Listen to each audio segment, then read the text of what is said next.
नावाडी प्रखंड के आहारडी ग्राम के उपस्थित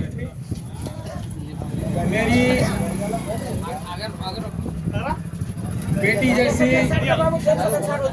सानिया जी का मैं आहारडी ग्राम के इस पाक सरजमी पे तहे दिल से शुक्रिया अदा करता हूँ, स्वागत करता हूँ, अभिनंदन करता हूँ। इनके साथ चल रहे तमाम जेल कैंप के जो हमारे वरिष्ठ पदाधिकारी राज्य स्तर के और जिला स्तर के हैं, कुर्बान भाई, आजाद हुसैन भाई, मैं तमाम लोगों को तहे दिल से शुक्रिया अदा करता हूँ। साथ ही मैं आपको आह्वान करना चाहता हूँ कि ये हमारी बहुत बड़ी खुशनसीबी है कि आज हम लोगों के बीच में सानिया जी रामगढ़ से चल करके यहाँ पे आई हुई हैं और हम लोगों को मार्गदर्शन देंगी। साथियों, हम लोग आप गाड़ी सेट कर 1947 से में जब देश आजाद हुआ, देश का विभाजन होने के बाद इस देश में रहने वाले मुसलमान आज तक हम लोग इस देश में राजनीति के शिकार हैं और हमको राजनीतिक रूप से इस्तेमाल किया जाता है। जिनका हम वोट बैंक बन के रह गए हैं वो तो कहते हैं कि मुसलमान राजनीतिक रूप से बहुत जागरूक हैं, लेकिन मेरा मानना है कि जिसको हमसे फायदा है वो तो कह देगा कि बहुत जागरूक है, लेकिन आज भी हमको लगता है कि हम लोग राजनीतिक रूप से जगह नहीं है, बिल्कुल सोए हुए हैं, गफलत की नींद में हैं।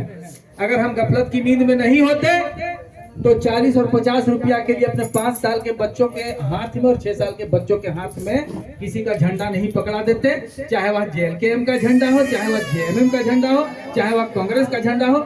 हम अपने बच्चों का मुस्तकबिल 5 साल के बच्चों का मुस्तकबिल, जो बच्चे हमारे मदरसे में, जो बच्चे हमारे स्कूल में पढ़ने के लायक हैं, उनका मुस्तकबिल हम बर्बाद नहीं करते। किस दौर में हम जी रहे हैं, कौन जगाएगा आपको? सानिया आपके पास आई हुई है, अल्लाह के फरिश्ते यहाँ नहीं आएंगे, सानिया ही आएगी यहाँ पे। और ये हमारी खुशकिस्मती है। हमको लगता है कि इस क्षेत्र में जो भी मुस्लिम मोहल्ला है, मुसलमानों का गांव है, सानिया का इंतजार इस तरह से हो रहा था जैसे 1 महीना रोजा रखने के बाद आदमी ईद के चांद का इंतजार करता है ना। मैं आगाह करना चाहता हूँ सानिया को कि आपका इंतजार उस तरह से यहाँ हो रहा है। और ये 5 साल का बच्चा जो आज झंडा पकड़े हुए है, 14 साल का जब होता है तो हमारे मुस्लिम परिवार में उनके माँ बाप क्या करते हैं, उसको कमाने के लिए बॉम्बे भेज देते हैं, गुजरात भेज देते हैं। ये कुछ आपकी मजबूरी भी है। किसी ने कहा है कि कुछ तो अपना कर्म वरना अपना वतन छोड़ता कौन है। ठीक है, कुछ तो मजबूरियां, कुछ तो अपना कर्म वरना अपना वतन छोड़ता कौन है। अपना वतन जो छोड़ने का मन किसी को नहीं होता है, लेकिन कुछ तो मजबूरियां हमारे पास होती है, जिसके वजह से मेरा 12 साल का बेटा, 14 साल का बेटा बम्बई और गुजरात चला जाता है पलायन करके कमाने के लिए, बीमार हो जाता है, बीमार होकर के घर आता है। लेकिन मेरे दोस्तों, मैं मुद्दे पे नहीं आ रहा। मुद्दे पे बात करने के लिए सानिया मौजूद है। आज मैं भाषण देने के लिए इस क्षेत्र में नहीं हूँ। मैं थोड़ा सा इंट्रोड्यूस कराना चाहता हूँ। मैं वैसे भाइयों को कहना चाहूंगा, चाहे वो हमारे समाज से हो, चाहे गैर समाज से हो, गैर मुस्लिम समाज से हो, मैं तमाम लोगों को कहना चाहूंगा कि जब आपका बेटा 14 साल का होता है तो आपका उम्र भी 35 साल 40 साल से ज्यादा नहीं होता होगा। आप अपने बच्चे को पढ़ाने लिखाने के बजाय घर में आराम करने लगते हैं और बच्चे को कमाने के लिए महाराष्ट्र भेज देते हैं। आप संघर्ष करना सीखिए। अगर आप संघर्ष करना नहीं सीखेंगे तो आपके बच्चों का मॉब लिंचिंग उसी तरह से होगा जैसे पहलू खान का मॉब लिंचिंग हो गया। आपके बच्चों का मॉब लिंचिंग वैसा ही होगा जैसे कहीं शमशेर अंसारी को मार दिया जाता है, कहीं कलीम अंसारी को मार दिया जाता है। मुसलमानों में अगर कोई डॉक्टर है तो उसका मॉब लिंचिंग होते हुए आप लोगों ने देखा है क्या? देखा है कहीं कि किसी ने मार के उसको सरेआम रोड में कुत्ते की तरह उसकी जान ले ली है? तो जब आप अपने बच्चे को पढ़ाएंगे, अपने बच्चे को तालीम देंगे, तो निश्चित रूप से आपका जो रहन सहन है, आपका जीवन स्तर ऊंचा होगा। कौन सिखाने के लिए आएगा आपको? ये मानसिकता से ऊपर उठिए। आज 20 साल से हम लोग एक ही पार्टी के एक ही नेता को जिता करके संसद में भेजने का काम किए हैं। मेरी औकात क्या रह गई है? इस क्षेत्र में मेरी औकात नली गली और 200 फीट पीसीसी। मुसलमान की हैसियत क्या यही है? क्या आप वोट करते हैं तो यही सोच के करते हैं कि हमको पीसीसी मिलेगा, 200 पे हमको इंदिरा आवास मिलेगा, उसके बाद भी अबू आवास मिलेगा, उसमें 30,000 जब आप देंगे तब आपको अबू आवास मिलेगा। ये गलती आप भूल कर भी नहीं करें। यहाँ की स्थिति यह है कि अबुआ आवास भी किसी को मिल रहा है तो जेन्युइन लोगों को नहीं मिल रहा है। जिसके पास 20 से 30 हजार है, पहले जब घूस लगता है तब अबुआ आवास मिलता है।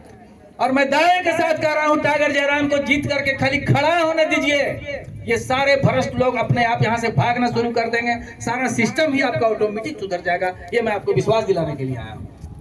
इसलिए मेरा आग्रह है कि इस बार का चुनाव सिर्फ विधायक बनाने के लिए नहीं है, इस बार का चुनाव सिर्फ सत्ता बदलने के लिए नहीं है, इस बार का चुनाव जो है आपके सिस्टम को सुधारने के लिए है, व्यवस्था को बदलने के लिए है। आप जब चुनाव करेंगे, मैं तमाम लोगों से आह्वान करना चाहता हूं आरडी के सरजमीन में कि आप जब चुनाव करेंगे तो आप ये सोच करके चुनाव करें कि अलग राज्य का निर्माण हम लोगों ने जिस उद्देश्य से किया था, साथियों आप बताएं वो उद्देश्य कहीं नजर आ रहा है आपको? हमको लगता है कि वो मुद्दे और वो उद्देश्य सारे विलीन हो गए हैं। हम लोग आंदोलन के उपजे हुए लोग हैं दोस्तों, और हम लोग जब अलग राज्य की आंदोलन कर रहे थे तो हम लोग इस क्षेत्र के जनता को कहते थे कि आपके तमाम सारे समस्याओं का समाधान अलग राज्य है। जिस दिन आपको अलग राज्य मिल जाएगा, भ्रष्टाचार बंद हो जाएगा, बेरोजगारी खत्म हो जाएगी, महंगाई खत्म हो जाएगी, बिजली, पानी, सड़क, पुल, पुलिया, किसी चीज का समस्या नहीं रहेगा। क्या बेरोजगार खत्म हो गया? ऐसा नहीं हुआ। झारखंड अलग तो हुआ, लेकिन अपने ही लोगों के हाथों में एक बार पुनः गुलाम हो गया है। इन्हीं सब बातों पर फोकस करने के लिए आज हम लोगों के बीच में सानिया है। मैं आप लोगों को ये आग्रह करूंगा कि खास करके हम लोगों को मुसलमानों के बस्ती में ही ज्यादा नाच गाना लोगों का हो रहा है। आप क्षेत्र घूम करके देखें, यहाँ परिवर्तन की आंधी चल रही है और 200% यहाँ का चुनाव जयराम महतो जीत चुका है। चुनाव सिर्फ फॉर्मेलिटी रह गया है।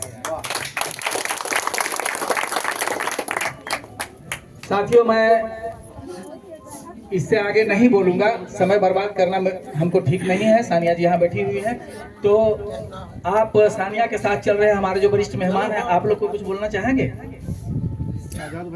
है और हम लोग ये विश्वास दिलाना चाहते हैं कि यहाँ टोटल पोल का 40% वोट अभी तक हम लोग जयराम महतो के फेवर में कर चुके हैं। आने वाले 2 दिन में और उसको कितना आगे बढ़ा सकते हैं, इसके लिए हम लोग काम कर रहे हैं। आजाद भाई, यहाँ पर आए तमाम केंद्रीय अध्यक्ष मैं हूँ अल्पसंख्यक मोर्चा का इस झारखंड लोकतांत्रिक क्रांतिकारी मोर्चा पार्टी में, जिसका चुनाव चिन्ह है कैंची छाप। और हम लोग आज यहाँ पे आए हुए हैं, मेरा घर है हजारीबाग, उतनी दूर से चलकर आए हुआ हूँ। तो आप लोगों को एक छोटा सा, जितने नौजवान लोग हैं उन लोगों से एक सवाल के साथ मैं स्टार्ट करूंगा कि टाइगर जयराम महतो गिरिडीह लोकसभा चुनाव लड़े थे, लगभग 3,47,322 वोट आया था उनका, और वो चुनाव हार गए। तो एक बात पूछना चाहता हूं कि वो चुनाव हारे थे और डुमरी विधानसभा में जहां पे मैं खड़ा हूं वहां से 90,000 वोट आया था। आप लोग ये बताइएगा कि आप लोगों को दुख हुआ था या नहीं हुआ? ईमानदारी से बताइएगा। दुख हुआ था। अब ये बताइए कि जब वो सांसद बनकर नहीं गए, कहीं ना कहीं पूरे झारखंड को मलाल रहा है ये, तो अब ये बताइए आपके क्षेत्र में डुमरी विधानसभा में वो विधायक का चुनाव लड़ रहे हैं, तो अब अगर वो यहाँ से हारते हैं तो हमको तो लगता है कि उससे ज्यादा दुख हो जाएगा। बिल्कुल। तो अभी जो हम लोग जो डुमरी विधानसभा में खड़े हैं, यहाँ से हमारे प्रत्याशी हैं टाइगर जयराम महतो। आप लोग एक बात बताइएगा, जितने बड़े बुजुर्ग लोग हैं और खासकर हमारी जो भी माँ बहन मौसी खाला जो भी होंगी, अगर आपके घर में 4 बच्चा है, ठीक है, 4 बेटा है या किसी के यहाँ 2 बेटा है, 2 या 4 बेटा में से एक बेटा 3 बेटा को आपने बहुत ज्यादा हर तरह से ऐशो आराम, हर तरह से सुख सुविधा दिया, और वो लोग भी अपना काम कर रहे हैं, और एक बेटा जो आपने उसको कुछ भी नहीं दिया, फिर भी वो दिन रात एक करके मेहनत कर रहा है, अपनी पढ़ाई में लगन मेहनत से अपना काम कर रहा है, और साथ ही साथ हर तरह से एजुकेशन में भी टॉप कर रहा है, हर क्लास में टॉप कर रहा है, कंपटीशन का तैयारी कर रहा है, अच्छे लेवल तक पढ़ाई भी कर लिया है। तो आपका क्या फर्ज बनता है? जो 3 बेटा को आपने चारों बेटा को एक समान समझा था, लेकिन 3 बेटा कहीं ना कहीं आपकी उम्मीदों पे खरा नहीं उतरा है, लेकिन एक बेटा आपका उम्मीदों पे खरा उतर रहा है। तो आप लोग, जाहिर सी बात है कि आप लोग उसको मौका देंगे। तो उसी तरह आपके यहाँ मान के चलिए थोड़ा देर के लिए, आज टाइगर जयराम महतो हैं, जो आप लोग जानते होंगे कि एक उनके बाप नहीं है, दूसरा उनकी माँ भी है तो ज़ईफ है, और फिर भी वो झारखंड के लिए और झारखंड को बचाने के लिए पिछले 3 साल से लगातार लड़ रहे हैं, दिन रात एक करके दहाड़ रहे हैं। और कहीं ना कहीं उनके वजह से पूरे झारखंड को एक नई पहचान मिली है। तो आप बताइए, जो दिन रात एक करके मेहनत करेगा और जो ऐशो आराम की जिंदगी जिएगा, आप किसको मौका दीजिएगा? जो आपके लिए मेहनत कर रहा है, दिन रात एक करके खड़ा है और हम लोगों के लिए और पूरे झारखंड और झारखंड को बचाने के लिए दिन रात एक करके खड़ा है।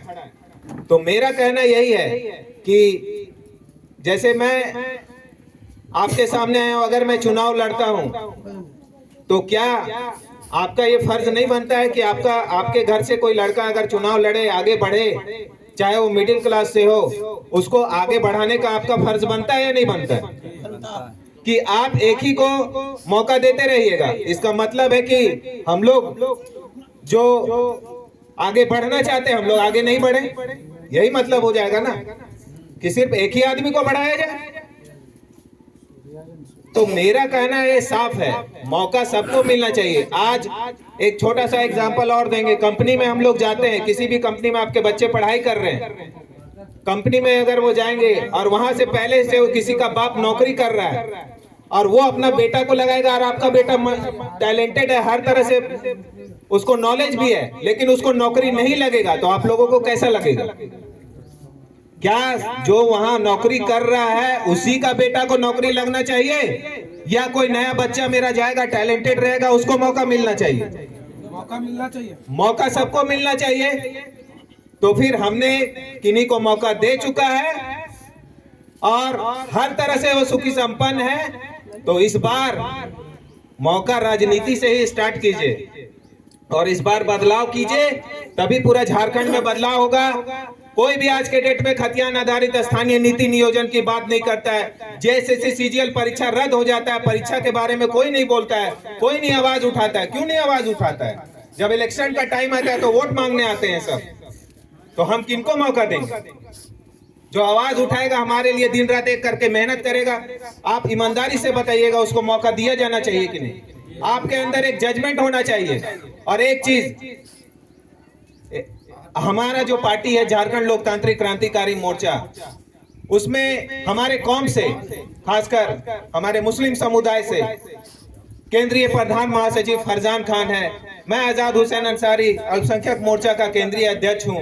साथ ही साथ अभी जो लोकसभा चुनाव बीता था उसमें 8 सीट पे हम लोग चुनाव लड़े थे, जिसमें से एक हॉट सीट धनबाद से लोकसभा प्रत्याशी थे इकलाक अंसारी भाई साहब, जो कि एक मामूली सा स्कूल के टीचर हैं और एमए किए हुए हैं। इसी तरह अभी विधानसभा जब चुनाव स्टार्ट हुआ तो उसमें भी अभी 6 लोगों को, मुस्लिम लोगों को सीट मिली है, जिसमें झरिया से रुस्तम अंसारी है, बगोदर से डॉक्टर सलीम अंसारी साहब हैं, सारठ से आपका अजहर अंसारी साहब है, मधुपुर से सद्दाम अंसारी साहब हैं और हटिया से अयूब अली साहब हैं। तो आप बताइए, हम लोगों को भागीदारी देगा, हम लोगों के साथ जो चलेगा, हमको उसको मौका देना चाहिए या नहीं देना चाहिए? जब हम लोगों को आगे बढ़ाना चाह रहा है तो हम उसको आगे क्यों नहीं बढ़ाएंगे? और इतना तो दूर की बात है, हम लड़कों के साथ साथ टाइगर जयराम महतो हमारी माँ बहनों को भी आगे बढ़ाने का काम कर रहे हैं। उसका सबसे बेस्ट एग्जांपल है हमारी जो भतीजी बैठी हुई है सानिया परवीन। ये आज पूरे 2 साल से पूरे झारखंड में दहाड़ रही है। अभी इसका वोट देने का भी एज नहीं है, लेकिन टाइगर जयराम महतो ने इनमें टैलेंट देखा और इनको आगे बढ़ाने का काम दिया। और आपको वादा दिलाते हैं 2029 में जरूर ये चुनाव लड़ेगी और कहीं ना कहीं से विधायक बनेगी। और हम लोग अगर मौका देंगे, साथ में मैं भी हूं, हम भी अगर किसी विधानसभा से चुनाव लड़ेंगे तो जाहिर सी बात है कि हमें भी मौका मिलना चाहिए। आप बताइए कि जिसके पास 100 करोड़ 200 करोड़ का संपत्ति है, क्वेश्चन पूछिएगा उसको चुनाव क्यों लड़ना चाहिए? क्या जरूरी पड़ा हुआ चुनाव लड़ने का? क्यों चुनाव लड़िएगा आप? आपके पास तो सारा सुख संपत्ति है। आप ही किसी को क्यों नहीं मौका देते, किसी मुसलमान को उठा के, कि आप ही के पार्टी से सवाल करते कि आप उस पार्टी से, जिस पार्टी में हैं, आप उसी पार्टी से किसी मुस्लिम को, किसी महतो को क्यों नहीं उठा के उम्मीदवार बनाते? क्यों आप ही क्यों चुनाव लड़ना चाहते हैं, या आप ही क्यों राजा बनना चाहते हैं? तो गरीब का बच्चा या मिडिल क्लास का बच्चा आगे नहीं बढ़े। आपकी फितरत यही है। मौका सबको मिलना चाहिए। और इस बार जो टाइगर जयराम महतो चुनाव लड़ रहे हैं, आप लोग देख रहे होंगे कि पूरी सारी पार्टी एक तरफ है और अकेले हम लोग अपने दम पे चुनाव लड़ रहे हैं। अगर हम लोगों को कहीं जाना होता तो चले जाते, लेकिन हम लोग के अंदर एक सलाहियत है, एक ईमानदारी है कि नहीं, हम लोग अगर चुनाव भी लड़ेंगे तो अकेले चुनाव लड़ेंगे। और साथ ही साथ आप लोगों को एक चीज और बताना चाहूंगा, ये जो अभी चल रहा है ना मैया सम्मान योजना, इसका हकीकत जान लीजिएगा, ध्यान से समझिएगा क्या होता है। एक बात बताइए, 4 साल 10 महीना हो गया, मैया सम्मान योजना का याद नहीं आया था सरकार को? क्यों नहीं आया था याद? इलेक्शन के टाइम में क्यों आया? 1000 रुपया दे के आप वोट खरीदने आए हैं। आप अंदाजा लगा लीजिएगा, लगभग 1000 वैकेंसी आता है तो 600 आदमी 700 आदमी बाहरी को नौकरी दिया जाता है, सिर्फ पैसा कर लेके। क्योंकि हमारे झारखंड में भी टैलेंट है। हमारी एक भतीजी है और एक और पूरे इंटर साइंस में खुशबू परवीन के नाम से है, पूरा इंटर साइंस में पूरा झारखंड टॉप की थी, थर्ड पोजीशन लाई थी पूरे झारखंड में। अभी क्या हुआ, कंपटीशन का जब एग्जाम देने गई तो कोई बाहरी का उससे ज्यादा थोड़ा सा मार्क्स आ गया तो उसको आगे निकाल दिया गया पैसे के बल पे। तो कहने का ये मतलब है कि बाहरी लोगों को नौकरी दिया जाता है, उसी नौकरी से पैसा लिया जाता है और वही पैसा को आपका इधर मैया सम्मान योजना या कोई भी योजना, इस तरह का योजना लाके आप लोगों में डिस्ट्रीब्यूट कर दिया जाता है। उसके बाद वही 1000 रुपया आपको मिलता है, आप उसको फिर सपोर्ट करने जाते हैं, उसके बाद आप वोट देते हैं, फिर उसी आप एक आदमी के पास 5 करोड़ आ गया, या सपोज कीजिए 50 करोड़ नौकरी बांटा तो 50 करोड़ रुपया आ गया। अब उसी 50 करोड़ रुपया में से 5 करोड़ रुपया जनता में बांट दिया, फिर जनता से चुनाव जीत के जाएगा तो उसी 5 करोड़ रुपया में वो 5000 करोड़ कमाएगा।